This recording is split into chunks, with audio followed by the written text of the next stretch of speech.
तो सबसे most important part आ गया, तो इसको आप ज़रूर देखना, इसे देखे बिना आप बिल्कुल भी मत जाना। हालांकि वीडियो थोड़ी लंबी हो गई है, मैं कोशिश करूँगा नेक्स्ट पार्ट से केवल आपको PYQ कराऊँ, ठीक है ना, PYQ कराएंगे केवल। जो थ्योरी है आपको PDF से पढ़ लेनी है और इसके बाद आपको वीडियो देख लेनी है। वीडियो में जितने भी इंपॉर्टेंट क्वेश्चन हैं वो क्वेश्चन हम कराएंगे, डेली कराएंगे और इसी टाइम कराएंगे। यहाँ पे पहला क्वेश्चन है कि वास्को डी गामा भारत में कालीकट तट पे आया था, कब आया था? 1498 में। मोस्ट इंपोर्टेंट क्वेश्चन है, कई बार एग्जाम में पूछा गया है कि वास्को डी गामा भारत में आया था कालीकट तट पे और कब आया था? 1498 में। वास्को डी गामा जो है पुर्तगाली था, ठीक है ना, प्रथम बार भारत में आया था, समुद्री मार्ग से आया था, व्यापार के उद्देश्य से आया था, ठीक है ना, और इसने सबसे पहले काली मिर्च का व्यापार किया था। 1 रुपये की खरीद के लेके जाता था और 60 रुपये की बेचता था, 60 गुना प्रॉफिट इसने कमाया था। ये सारे इंपॉर्टेंट क्वेश्चन हैं और ये आपको याद करके रखने हैं। इसके बाद अगला क्वेश्चन है कि ब्लू वाटर पॉलिसी द अल्मीड़ा ने स्टार्ट की थी, सबसे पहले मध्यकाल में भारत आए थे, ठीक है ना, मध्यकाल में भारत आए थे वो थे पुर्तगाली। पुर्तगाली में कौन था? अभी वास्को डी गामा जो नाम लिया था वही आया था।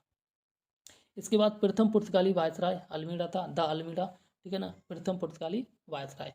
और वास्को डी गामा का भारत में स्वागत किसने किया था? जमोरिन ने किया था। विदेशी यात्री जो भारत आए थे, कुछ विदेशी यात्री जो भारत आए थे तो उनका यहाँ वर्णन किया गया है। जैसे वास्को डी गामा है, पुर्तगाली आया था, पुर्तगाली है, वास्को डी गामा भारत में आया था। स्पेन से आया था कोलंबस, और ब्रिटेन से आया था कैप्टन कुक, और हॉलैंड से आया था तस्मान, ठीक। इसके बाद आगे यहाँ पे कहा गया है, और ये कहा गया है कि भारत में पुर्तगाली शक्ति का वास्तविक संस्थापक, भारत में पुर्तगाली शक्ति का वास्तविक संस्थापक कौन था? अल्बुकर्क, ठीक है। तो ये 3 क्वेश्चन बहुत ही ज़्यादा इंपॉर्टेंट है पुर्तगाल से संबंधित। एक वास्को डी गामा, ठीक है, सबसे पहले पुर्तगाल का भारत का मध्यकाल में भारत में जो आने वाला प्रथम यात्री था पुर्तगाली था, वास्को डी गामा, एक क्वेश्चन। दूसरा क्वेश्चन है पुर्तगाली शक्ति का वास्तविक संस्थापक अल्बुकर्क, और तीसरा क्वेश्चन है कि जो गवर्नर जनरल है वो कौन था? वो था फ्रांसिस्को द अल्मीड़ा, ठीक है। इसके बाद आगे हम देखते हैं, और आगे यहाँ पे कहा गया पुर्तगाली ने भारत में प्रथम दुर्ग का निर्माण कहाँ पे कराया था? कोचीन में, एवं यूरोपियों ने भी प्रथम दुर्ग का निर्माण जो है कोचीन में कराया था। तो पुर्तगालियों ने भी किया था कोचीन में, और यूरोप ने भी प्रथम दुर्ग का निर्माण जो है कोचीन में किया था। हालांकि जो पुर्तगाली है, पुर्तगाली और यूरोपीय, ठीक है ना, ये यूरोपीय एक लगभग एक ही क्वेश्चन है, क्योंकि जो पुर्तगाली है वो यूरोप से ही आए थे, ठीक है ना, यूरोप एक कॉन्टिनेंट है और वहीं से आए थे। तो 2 तरह से क्वेश्चन पूछा गया, तो 2 तरह से हमें अलग अलग लिख दिया जिससे आपको कन्फ्यूजन ना हो। कलकत्ता का संस्थापक कौन था? जॉब चार्नोक था, ठीक है ना। और संयुक्त पूंजी का आरंभ किसने किया था? डचों ने किया था, ठीक है। इसके बाद अगला नेक्स्ट है British company Leivand company, British company Leivand company को भारत के साथ व्यापार करने का अधिकार पत्र मिला था, ठीक है। और लंदन में ब्रिटिश ईस्ट इंडिया कंपनी के गठन के समय, ब्रिटिश ईस्ट इंडिया कंपनी के गठन के समय भारत का बादशाह 1599 की बात है, भारत का बादशाह जो था और ये था अकबर। कौन था? अकबर। अकबर का शासनकाल है जो 1556 से 1605 ईस्वी तक रहा है, ठीक है ना। इसके बाद नेक्स्ट में कहा गया है यहाँ पे, ये कहा गया जहांगीर के समय ब्रिटिश ईस्ट इंडिया कंपनी ने भारत में अपना प्रथम कारखाना खोला था, ठीक है ना। जहांगीर के समय खोला गया था ब्रिटिश ईस्ट इंडिया कंपनी का प्रथम कारखाना भारत में 1611 ईस्वी में, ठीक। और ये मछलीपट्टनम में, कहाँ पे खोला गया था? मछलीपट्टनम। दूसरा कारखाना जो अस्थायी रूप से पहला जो है 1611 में मछलीपट्टनम में अस्थायी रूप से खोला गया था, और 1613 में मतलब 2 साल में बाद सूरत में स्थायी रूप से खोला गया था। तो स्थायी रूप से ऐसे याद कर लो, स से सूरत और स से स्थायी, ठीक है ना। मछलीपट्टनम में जो प्रथम खोला गया था 1611 में अस्थायी रूप से खोला गया था, ठीक। इसके बाद ईस्ट इंडिया कंपनी की प्रथम फैक्ट्री जो है सूरत में खोली गई थी। इसके बाद अंग्रेजी अधिकारी थॉमस बेस्ट, कौन है? थॉमस बेस्ट ने पुर्तगालियों को स्वाली के स्थान पर हराया था, ठीक है ना। तो थॉमस बेस्ट है, इसने पुर्तगालियों को स्वाली के स्थान पर हराया था।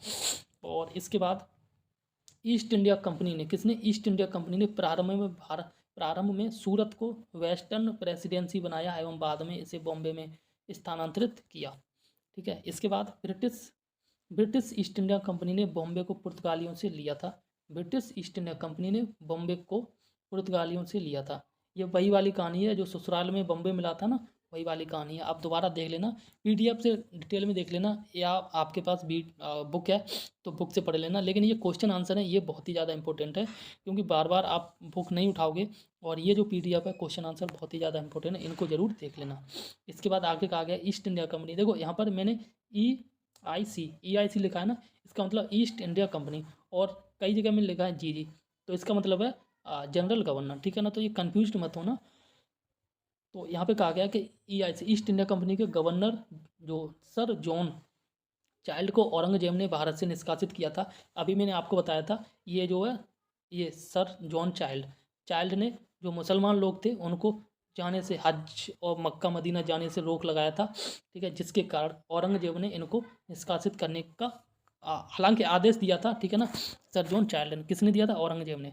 इसके बाद आगे यहाँ पे कहा गया है कि प्रथम कर्नाटक युद्ध का तत्कालिक कारण, जो प्रथम कर्नाटक युद्ध हुआ था उसका तत्कालिक कारण, तत्कालिक का मतलब उसी समय का, तुरंत का कारण किया था, अंग्रेजों और फ्रांसीसी जहाज़ों का अधिग्रहण, ठीक है ना। अंग्रेजों ने क्या किया था कि फ्रांसीसी लोग थे, हालांकि ये भी यूरोपीय थे और ये भी यूरोपीय थे, मतलब अंग्रेज और फ्रांसीसी दोनों यूरोपीय थे, लेकिन अंग्रेजों ने फ्रांसीसियों के जहाज़ को अधिग्रहण कर लिया था, मतलब छीन लिया था, जिसके कारण फ्रांसीसी नाराज हो गए और इन्होंने युद्ध कर दिया।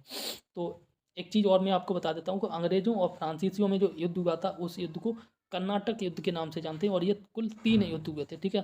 तो कर्नाटक युद्ध जो अंग्रेज और फ्रांसीसियों में बीच में हुआ था, ये क्वेश्चन भी बनता है कि कर्नाटक युद्ध किन किन के बीच में हुआ था? अंग्रेज और फ्रांसीसियों के बीच में हुआ था। इसके बाद आगे कहा गया कि फ्रांसीसी कंपनी का संस्थापक कौन था? कॉलबर्ट था। इसके बाद डच ईस्ट इंडिया कंपनी ने, किसने? डच ईस्ट इंडिया कंपनी ने 1632 ईस्वी में पटना, कहाँ पर? पटना में अपनी सफल फैक्ट्री खोली थी, ठीक है ना। तो इसके बाद आगे यहाँ पे देखते हैं, आगे नेक्स्ट पेज और है, अंतिम पेज है, और इसको भी जल्दी से कवर कर लेते हैं। तो यहाँ पे कहा गया है कि यूरोपियों को बिहार से सर्वोत्तम सोरा एवं अफीम प्राप्त होता था। किसको? यूरोप वासियों को बिहार से प्राप्त होता था। तो उस समय बिहार में सबसे अधिक अफीम की खेती की जाती थी एवं सोरा की खेती की जाती थी। आज का जो बिहार है उस समय का बंगाल के क्षेत्र में था। देखो, आज का झारखंड, आज का बिहार, ठीक है, पश्चिम बंगाल और बांग्लादेश, ये पूरा का पूरा क्षेत्र बंगाल के नाम से जाना जाता था, लेकिन आज की डेट में ये अलग अलग हो गए हैं। इसके बाद आगे कहा गया कि सबसे बाद में फ्रांसीसी भारत में आए थे, जैसा कि मैंने अभी आपको बताया था, और सबसे पहले पुर्तगाली आए थे, सबसे बाद में गए थे, और सबसे बाद में आए थे फ्रांसीसी, ठीक है ना। इसको याद कर लो, पी सबसे पहले पी आई, सबसे पहले पी गई, ठीक है। पुर्तगाली पहले आए, पुर्तगाली सबसे बाद में गई, लेकिन सबसे बाद में जो आए थे वो फ्रांसीसी आए थे, ठीक। पुर्तगाली भारत में सबसे पहले आए और सबसे बाद में लौटे थे, ठीक। और ये पुर्तगाली जो हैं 1961 में, 1961 में गए थे भारत से, और ये कहाँ से गए थे? गोवा से, ठीक है ना। तो ये आपको बता देता हूँ, गोवा से गए थे। इसके बाद आगे कहा गया है भारत में डचों ने निम्न स्थानों पर अपने व्यापारिक केंद्र खोले थे, जैसे नागपट्टनम खोला था, चिंसुरा में खोला, मछलीपट्टनम में खोला, सूरत में खोला, भरूच में, आगरा में, कोचीन में, अहमदाबाद में और पटना में खोला था। ये सारे स्थान मत याद करना, ठीक है ना, बहुत ज़्यादा इंपॉर्टेंट नहीं है। इसके बाद आगे यहाँ पे कहा गया है कि कंपनी एक असंगति है, परंतु ये कोट है, किसी के द्वारा कहा गया है कि कंपनी एक असंगति है, परंतु यह उस व्यवस्था का भाग है जहाँ सब कुछ ही असंगत है। ये जो है लैड मौकाले ने कहा है, और ये क्वेश्चन आया है। ये वही क्वेश्चन है जो एग्जाम में पूछे गए हैं, विभिन्न टाइम पूछे गए हैं। इंडियन पीनल कोड भी तैयार किया था किसने? लॉर्ड मैकाले ने। भारत में अंग्रेजों की सफलता एवं फ्रांसीसियों की असफलता का कारण, ठीक है ना, असफलता के कारण। और आगे कहा गया कि अंग्रेजों को बंगाल से विजय से अपार धन मिला एवं जनशक्ति मिला। एवं इसके बाद आगे कहा गया है कि अंग्रेजों की बेहतर नौसैनिक ताकत थे। इन 2 कारणों के कारण भारत में अंग्रेज विजयी हुए, और जो फ्रांसीसी थे वे विजयी नहीं हुए, हार गए और बेचारे वापस चले गए।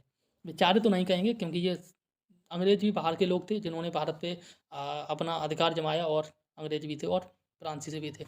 इसके बाद आगे कहते हैं, आगे कहा गया कि पांडुचेरी ये फ्रेंच के अधिकार में था, ठीक है। गोवा पे पुर्तगीज का अधिकार था, ट्रावनकोर पर डेन का अधिकार था, और सद्रास पर डचों का अधिकार था, ठीक है ना। इसके बाद आगे, और यहाँ पे आगे कहा गया है कि फ्रांसीसी दक्कन में शक्ति आंदोलन की स्थापित करने में असफल रहे थे, ठीक है। फ्रांसीसी थे दक्कन में कहाँ? ये वाला पूरा पार्ट, ये नीचे वाला केरल और ये तुम्हारा तमिलनाडु में शक्ति आंदोलन स्थापित करने में असफल हो गए, फेल हो गए। इसका कारण है कि अंग्रेजी फौज अधिकरण शक्तिशाली थी। अंग्रेजी फौज जो थी फ्रांसीसियों की अपेक्षा अधिक शक्तिशाली थी, जिसके कारण शक्ति आंदोलन स्थापित करने की सोची थी, कोशिश की थी फ्रांसीसियों ने, लेकिन वो असफल हो गए थे। थोड़ा सा पार्ट और रह गया है, 2 मिनट का है, ये भी कंप्लीट करते हैं अभी।